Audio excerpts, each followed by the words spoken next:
أعوذ بالله من الشيطان الرجيم. بسم الله الرحمن الرحيم. ما جعل الله لرجل من قلبين في جوفه وما جعل أزواجكم اللائي تظاهرون منهن أمهاتكم وما جعل أدعياءكم أبناءكم ذلكم قولكم بأفواهكم والله يقول الحق وهو يهدي السبيل ادعوهم لآبائهم هو أقسط عند الله فإن لم تعلموا آباءهم فإخوانكم في الدين ومواليكم وليس عليكم جناح فيما أخطأتم به ولكن ما تعمدت قلوبكم وكان الله غفورا رحيما صدق اللہ العظیم۔ یہ دو آیتیں آپ حضرات نے سنی سورہ احزاب کی، آیت نمبر 4 اور آیت نمبر 5۔ زمانے جاہلیت کی 3 باتوں کو ہمارے رب رد فرما رہے ہیں۔ پہلی بات کا تعلق چونکہ کسی عقیدے کے ساتھ نہیں ہے اور سبھی لوگ جانتے ہیں کہ وہ غلط ہے، اس لیے بہت زیادہ تفصیلات ہمارے رب نے بیان نہیں کی۔ دوسری بات جاہلیت کا عقیدہ تھا، یہاں بالکل معمولی سے چند الفاظ میں اس کا ذکر فرمایا ہے، باقی 28ویں پارے کے پہلے صفحے میں اس کو ہمارے رب نے مکمل رد فرمایا ہے۔ اور تیسری بات جو قرآن پاک میں صرف یہیں پر ہے، اس کو چونکہ اس پر بہت سارے مسائل کا مدار ہے، اس لیے ہمارے رب نے اس کی تفصیل بیان فرمائی ہے۔ وہ تینوں باتیں کیا ہیں؟ پہلی بات یہ ہے، زمانے جاہلیت میں جو لوگ بڑے ہوشیار ہوتے تھے اور سمجھدار ہوتے تھے تو ان کے بارے میں یہ جملہ کہا جاتا تھا کہ یار یہ تو اس کے تو 2 دل ہے سینے میں، اور یہ تو 2 دل رکھتا ہے، تو اس کو 2 دل سے تعبیر کرتے تھے۔ اس پر ہمارے رب نے فرمایا کہ کسی کی ہوشیاری اس کے 2 دل کی وجہ سے نہیں ہے، یہ تو اللہ نے اس کو ہوشیار بنایا۔ کسی کا درمیانہ دماغ، کسی کا بہت تیز دماغ، کسی کا کمزور دماغ، یہ اللہ کی طرف سے تقسیم ہے۔ اور اللہ جل جلالہ کسی کو بہت اونچا بناتے ہیں، درمیانہ بناتے ہیں، نیچے بناتے ہیں۔ اللہ نے سب کو ایک ہی دل دیا ہے، ایک ہی دماغ دیا ہے اور ایک ہی طرح کی وہ صلاحیت دی ہے۔ باقی اللہ پاک جس کو جیسے بڑھاتے ہیں، تو چونکہ یہ والی بات سب کے سامنے واضح تھی اور اس کا تعلق عقیدے کے ساتھ بھی نہیں تھا، لیکن چونکہ اگلی 2 باتوں کا تعلق عقیدے کے ساتھ تھا تو اس کو بطور تمہید کے ذکر فرمایا کہ جیسے اس کا غلط ہونا سب کے سامنے واضح ہے تو ان 2 باتوں کا غلط ہونا بھی سن لو۔ دوسری بات کیا تھی؟ دوسری بات یہ تھی کہ زمانے جاہلیت میں جو لوگ اپنی بیوی کو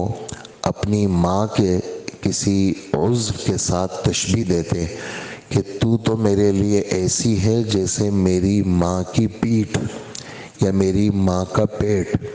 یا میری پھپھی، کسی بھی محرم کا نام لے لیا، پھپھی ہے، خالہ ہے، بھانجی ہے، بھتیجی ہے، یہ محارم ہے جن کے ساتھ نکاح حرام ہے،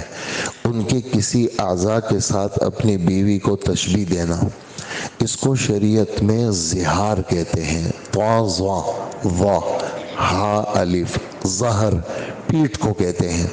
لیکن پیٹھ کا ذکر عام طور سے محاوروں میں ہوتا تھا۔ بدن کے کسی حصے کے ساتھ اپنے کسی بیوی کو اپنے کسی محرم کے ساتھ تشبیہ دینا، اس کو زہار کہتے ہیں۔ تو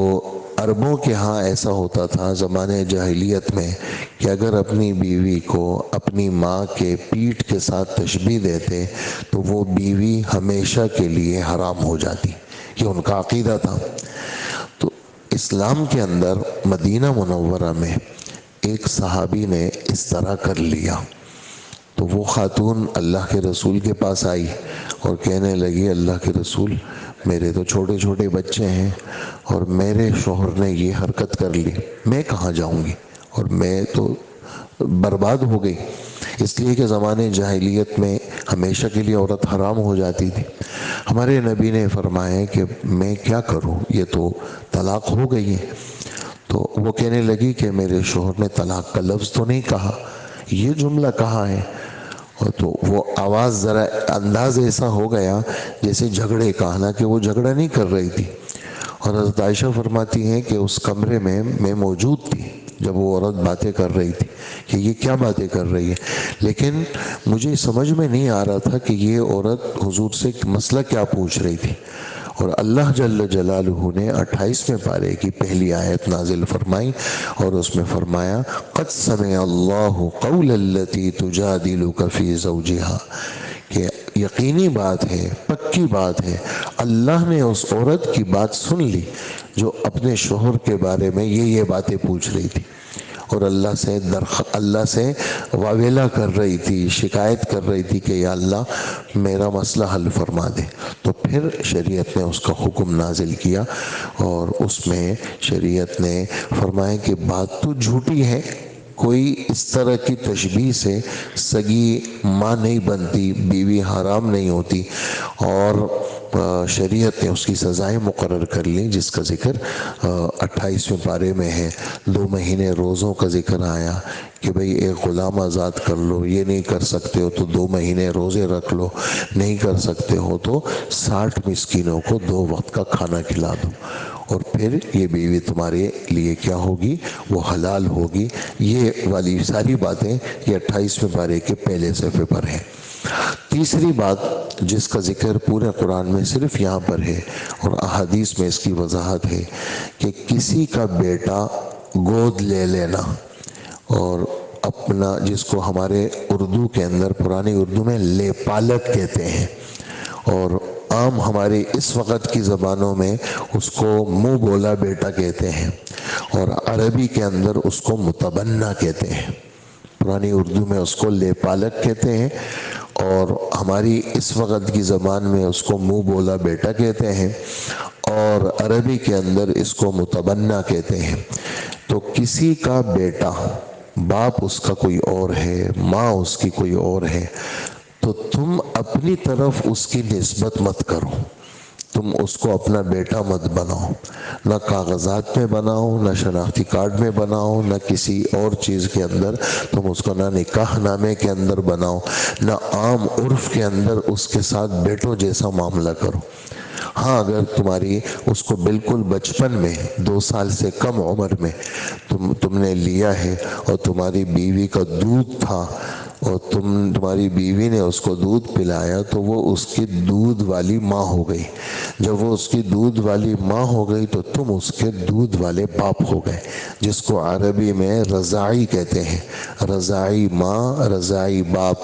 اور جیسے اصلی ماں ہوتی ہے حرمت کے اندر، ایسے ہی یہ دودھ والی ماں بھی اصلی ماں جیسی ہوتی ہے نکاح کے حرمت کے اندر،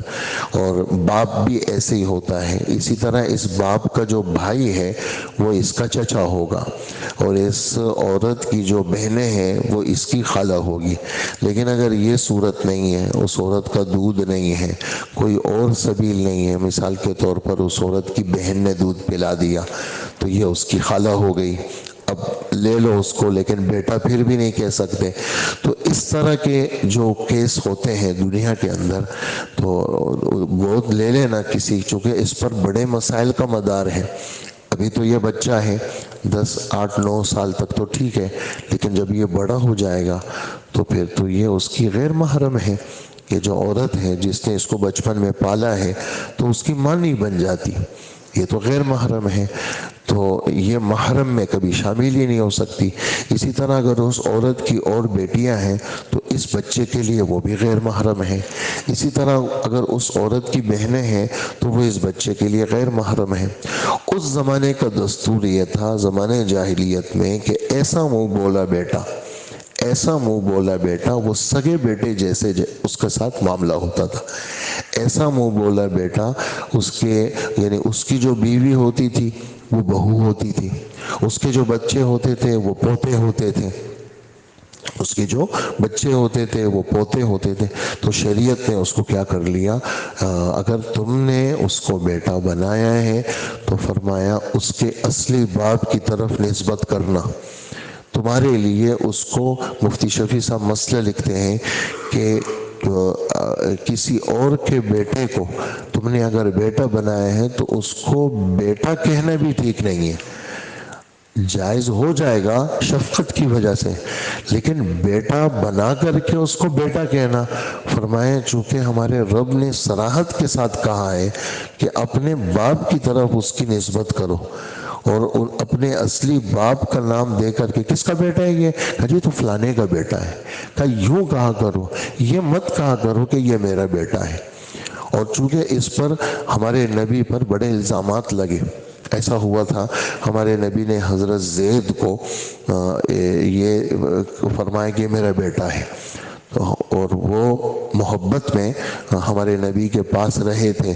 تو حضرت خدیجہ کے تھے، پھر خدیجہ نے ان کو ہدیہ کیا اللہ کے رسول کو، پھر اللہ کے رسول، پھر ایک لمبا قصہ ہے، تو کہا کہ یہ میرا بیٹا ہے۔ تو صحابہ کہتے تھے حضرت عبداللہ ابن عمر رضی اللہ عنہ کہ ہم زید ابن حارثہ کو اس آیت کے اترنے سے پہلے زید ابن محمد کہتے تھے،